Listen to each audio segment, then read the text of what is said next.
चलो बेटा, अब हमारा जो नेक्स्ट टॉपिक है वो किंगडम प्रोटिस्टा का जो लास्ट टॉपिक बचा हुआ है, आज हम वो भी ख़त्म कर लेते हैं।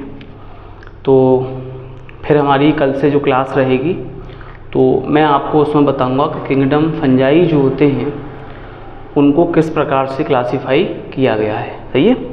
तो जैसे किंगडम मोनेरा के बारे में आप लोग पढ़ चुके हो, किंगडम प्रोटिस्टा आज हमारा ख़त्म हो जाएगा। फिर हम लोग पढ़ेंगे किंगडम फंगी के बारे में, उसके बाद किंगडम प्लांटी, किंगडम एनिमेलिया। तो इस प्रकार से हमारे 5 किंगडम क्लासिफिकेशन जो है वो पूरी तरह से विद कैरेक्टरिस्टिक फीचर्स जो है वो कंप्लीट हो जाएगा। क्लियर। तो आज हम जो बात करने वाले हैं वो जो लास्ट टर्म बचा था प्रोटिस्टा की, जैसे 3 कैटेगरी मैंने आपको बताई थी।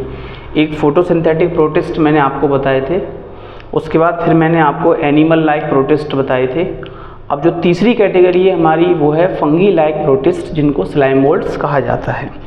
तो फंगी लाइक प्रोटिस्ट में देखेंगे, इन्हें हम लोग कहते हैं स्लाइम मोल्ड्स। स्लाइम मोल्ड्स के अलावा इनका जो दूसरा नाम रखा गया है वो रखा गया है कंज्यूमर डिकम्पोजर प्रोटिस्ट। इनको हम लोग क्या कह सकते हैं, कंज्यूमर डिकम्पोजर प्रोटिस्ट। ये अब इसके अलावा आप इनको फंगी लाइक प्रोटिस्ट भी कह सकते हो, फंगी लाइक प्रोटिस्ट। तो इस तरह से हमने इनके अलग अलग नाम जो हैं वो लिख रखे हैं। अब हम थोड़ा सा यहाँ देखेंगे कि इनका इम्पोर्टेंस क्या है। तो जैसे मैंने आपको बताया था कि नेचर में जो भी लिविंग थिंग्स होती हैं उनका सबका आपस में कहीं ना कहीं कुछ ना कुछ इम्पोर्टेंस रहता है। जैसे अगर हम कहें कि साहब अगर ये ना होते तो क्या होता, तो मैं आपको बेटा बता दूं कि अगर ये ना होते तो आज जो पानी है हमारा, जो समुद्र का पानी हुआ या पृथ्वी के नीचे जो पानी है, आज जो आप शुद्ध अवस्था में उसको पी पा रहे हो ना, उसका कारण यही है। समझे। क्योंकि ये डिकम्पोज करते हैं, ये उन चीज़ों को, उन टॉक्सिक सब्सटेंसेस को जो डेड बॉडीज़ होती हैं, ऑर्गेनिक बॉडीज़, ये उनको डिकम्पोज करके हमें कह सकते हो कि हमारी अर्थ के अंदर इसको मिक्सअप कर देते हैं जी। यानी सफाई का काम करने वाले हैं ये स्लाइम मोल्ड्स। समझे। तो आज हम पढ़ेंगे कि ये कहाँ आपको मिलेंगे। तो आप देखिए, मैं थोड़ा सा आइडिया आपको दे दूं। अगर आपके आसपास कहीं झील या कोई तालाब हो जहाँ पे बहुत सारा पेड़ पौधे खड़े हों तो आप वहाँ पे जाओ। वहाँ पे जाके आप देखोगे कि जो कुछ वहाँ पे लकड़ी पड़ी होंगी, जो पानी आधी पानी में होंगी, आधी पानी के बाहर कीचड़ में होंगी। तो आप उस लकड़ी को जब उठा के देखेंगे और उस पर अपना हाथ इस तरह से रगड़ेंगे तो आपको पता चल जाएगा वो एक चिपचिपा सा जो सब्सटेंस है वो आपको वहाँ पे महसूस होगा। सही है। तो वो जो चिपचिपा सब्सटेंस होगा that is known as the slime moulds. उनको स्लाइम मोल्ड्स जो है वो कहा जाता है। अब ये अलग अलग कलर के अलग अलग जगहों पर आपको नज़र आएंगे। तो पहले हम थोड़ा सा ये पढ़ लेते हैं कि ये मिलते कहाँ पे हैं, हम इनको कहाँ पे ऑब्जर्व कर सकते हैं। सही है। तो सबसे पहली बात, ये टेरेस्ट्रियल होते हैं। टेरेस्ट्रियल का मतलब आप समझते ही होंगे, ये मतलब ज़मीन पे पाए जाने वाले हैं। फाउंड कहाँ पाए जाते हैं ये आपको देखना है, तो लिखेंगे found moist comma shady places in wood. In woods, woods का मतलब होता है यहाँ पे जंगल। सही है। तो ये ठंडे नमीदार छायादार जंगलों में पाए जाते हैं। क्लियर। फिर हमें देखना है कि इनकी बॉडी जो होती है वो किस प्रकार से होती है। तो यहाँ लिखेंगे वेजिटेटिव पार्ट डू नॉट। ये इनका जो वेजिटेटिव पार्ट होता है do not have cell wall, इनके पास सेल वॉल नहीं होती है। Do not have cell wall, इनका जो वेजिटेटिव पार्ट होगा उसमें कोई सेल वॉल नहीं पाई जाएगी। सो अकर्स इन द, यानी ये कहाँ पाए जाते हैं आप देखना है, occurs in the form of slime moulds.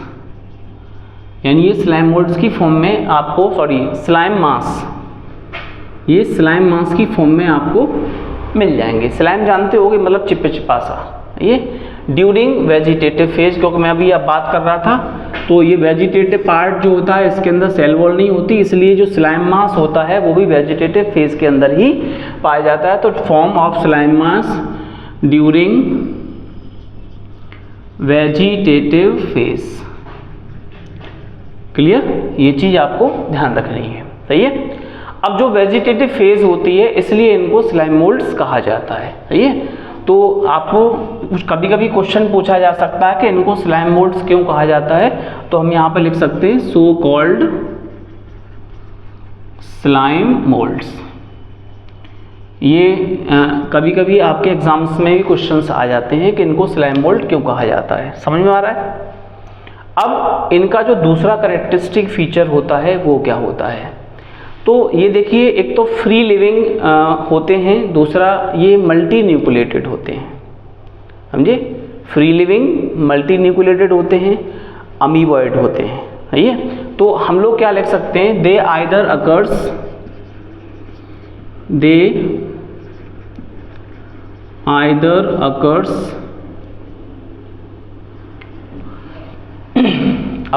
as free living multi nucleated amoeboid form।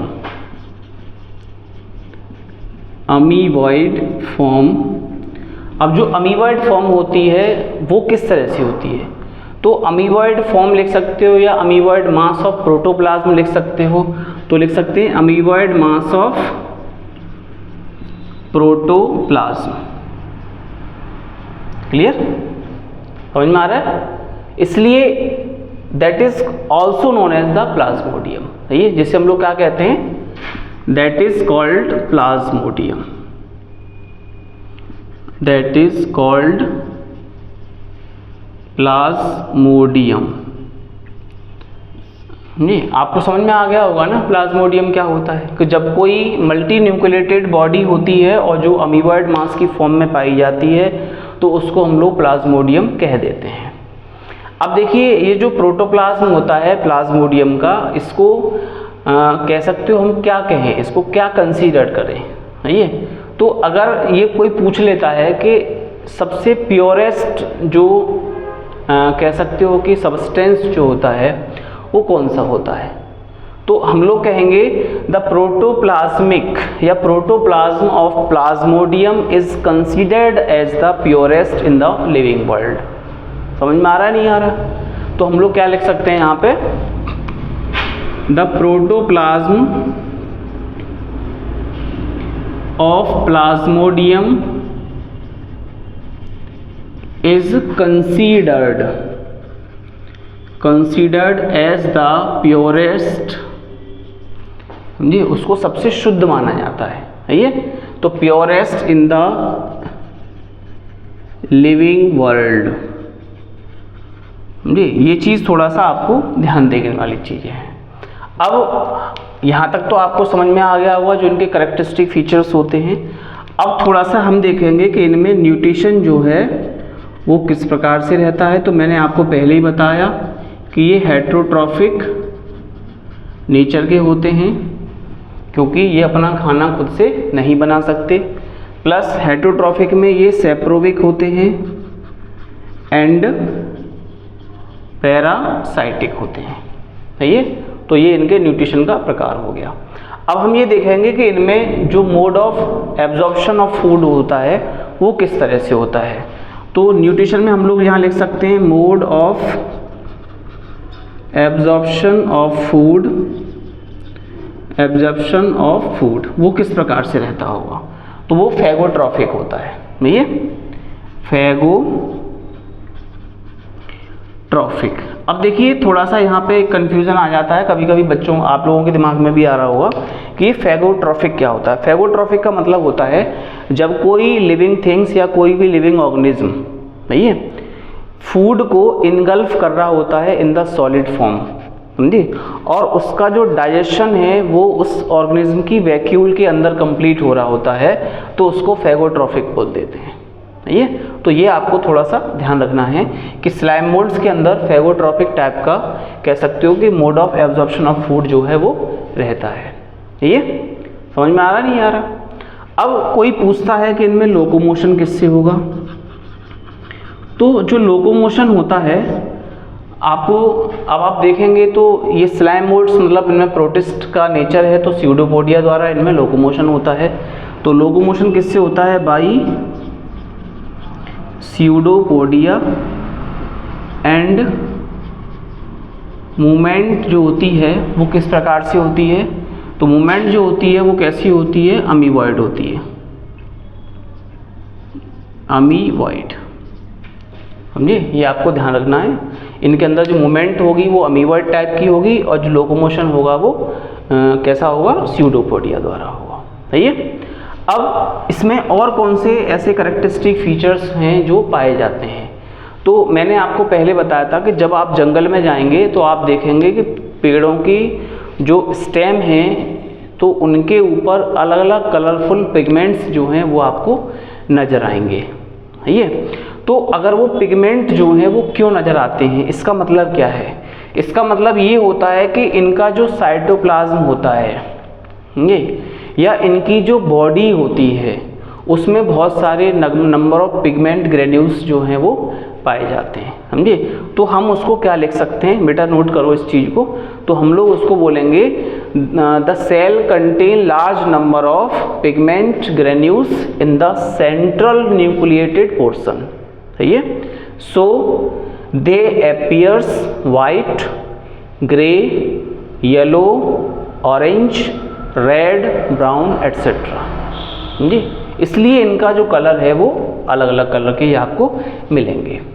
ये अब हमें ये देखना है कि अगर ये अलग अलग कलर के हैं तो ये लकड़ियों को भी आपने देखा होगा अलग अलग तरह का जो कलर है वो आपको जंगलों में देखने के लिए मिल जाएगा।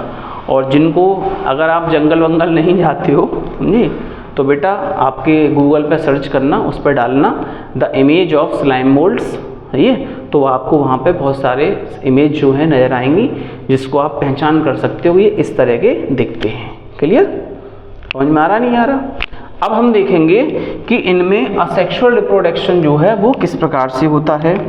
तो यहाँ पे लिख सकते हैं असेक्सुअल रिप्रोडक्शन बाय जी वो किस तरह से होगा। ये तो बाय फ्रेगमेंटेशन होता है,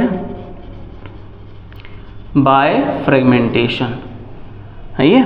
इसके अलावा और किसके द्वारा हो सकता है? तो देखिए नाम में, क्योंकि इनकी जो नेचर है स्लाइम मोल्ड्स मतलब इनके अंदर फंगस जैसे कैरेक्टर्स होते हैं, तो बाई स्पोर भी हो सकता है और एक होता है स्क्लेरेटिया। जी तो बाई स्क्लेरेटिया भी हो सकता है, स्क्लेरेटिया ये तो उससे भी हो सकता है। ये चीज़ आपको थोड़ा सा ध्यान रखना है। अब हम बात करते हैं कि सेक्सुअल रिप्रोडक्शन किस प्रकार से होगा। तो सेक्सुअल रिप्रोडक्शन जो होता है दैट अकर्स बाय सिनगेमी, वो सिनगेमी से होता है। समझी? सिनगेमी तो मैं आपको बता ही चुका हूँ पिछले उसमें, कल ही मैंने आपको पढ़ाया था सिनगेमी क्या होती है। तो सिनगेमी से होता है। सिनगेमी में आइसोगैमस टाइप का होता है। आइसोगैमस मतलब एक जैसे गैमीट्स जो होते हैं उनको आइसोगैमस कहा जाता है, और एन आइसोगैमस टाइप का भी होता है। तो ये चीज़ आपको थोड़ा सा ध्यान देनी है। सही है। अब यहाँ से हम लोग कुछ एग्जांपल्स देखेंगे कि ऐसे कौन कौन से स्लाइम मोल्ड्स होते हैं जो कि यहाँ पे रखे गए हैं। तो कुछ एग्जांपल्स हैं जो आपको बेटा नोट करने हैं कि कौन कौन से स्लाइम मोल्ड्स को या इनको क्या क्या कहा जाता है। तो एग्जांपल यहाँ पे आप थोड़ा सा देख लीजिएगा। फॉर एग्जांपल इसमें किस किस को रखा जाना होना है। सही है। तो पहला आता है हमारा फाइसेरम। जी फाइसेरम, फाइसेरम जो है वो स्लाइम मोल्ड्स कैटेगरी में आता है।